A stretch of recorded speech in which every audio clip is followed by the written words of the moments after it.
मसू ڀرڳڙي लॻ शागिर्दनि तरफ़ां फ़िक्री उस्ताद क़ामरेड आसिम आखुंद जी सालगره मल्हाई वई। वाणकी वसी जे शागिर्द सथ तरफ़ां वाणकी वसी जे शहीद होश मोहम्मद शीरी लाइब्रेरी ते उस्ताद आसिम आखुंद जी 46वीं सालगره मल्हाई वई।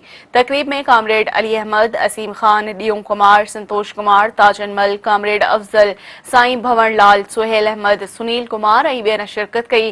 तक़रीब सां ॻाल्हाईंदे अॻवाणनि चयो त असीं आसिम आखुंद जे फ़िक्री प्रोग्राम खे नौजवाननि ताईं पहुचाईंदासीं ऐं नौजवाननि में इल्म ऐं शऊर जी रोशनी पखेड़ंदासीं।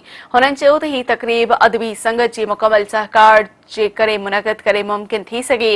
उन्हें जो ई मुसलसल किताबी मेलो लॻाइणु हो, जंहिं जो बाज़ाब्ता अॼु इख़्तिताम थियो। अॻवाणनि चयो त आसिम वाणकी वसी जे अमली फ़िक्री माहौल खे वरी ज़िंदा कयो ऐं जियारियो। संदसि फ़िक्री कम जो तसलसल असीं आहियूं। असांखे किताबी मेलो लॻाइण में जेका ख़ुशी ऐं मोट मिली उन जो लफ़्ज़नि में इज़हार नथा करे सघूं। हुननि जो वधीक चवणु हो त उस्ताद आसिम हिकु ई वक़्तु सिंध में तालीम ऐं नए फ़िक्र ऐं फ़लसफ़े जी प्रचार कई ऐं समाजी साइंसी तोड़े फ़लसफ़े ऐं जदली मादियत खे नए सिर नौजवाननि में जियारियो। संदसि फ़लसफ़े खे मक़बूल बणाइण लाइ फ़िक्री नशिस्तूं, लेक्चर ऐं स्टडी सर्कल हलाया। हू हारनि मज़दूरनि ऐं पोहरियत ॻोठाणनि वटि वियो। हू मायूसी जे दौर में उत्साह ऐं वलवली जे अलामत बणिजी वियो। प्रोग्राम जे आख़िर में नवनि उस्तादनि खे किताबनि जा तोहफ़ा ॾिना विया।